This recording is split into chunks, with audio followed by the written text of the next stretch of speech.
এই যে দিদি, আপনি কোন সপ্তাহে কিস্তি দেন না, আজকে ডাইরেক্ট বাড়ি চলে আসলাম, কিস্তিটা দিন আপনার। স্যার আসুন, ঘরে কেউ নেই, আসো এখানে কিস্তি দেই। আমি ঘরে গিয়ে কেন কিস্তি নেবো? এটা কি? হ্যাঁ, কিস্তি দিন, এখানে কিস্তি দিন। স্যার এত রাগ করেন কেন?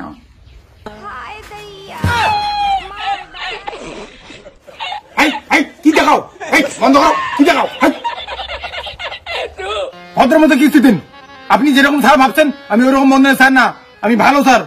কিস্তি দিন। স্যার কি করে কিস্তি দেবো? কিস্তি দেওয়ার টাকা নেই তো আমার কাছে। তাহলে বন্ধন নিয়েছেন কেন? আমাকে আজকে কিস্তি লাগবে। ওইদিকে বস চাপ দিচ্ছে, আমি আজকে কিস্তি নিয়ে যাবো। কিস্তি দিন।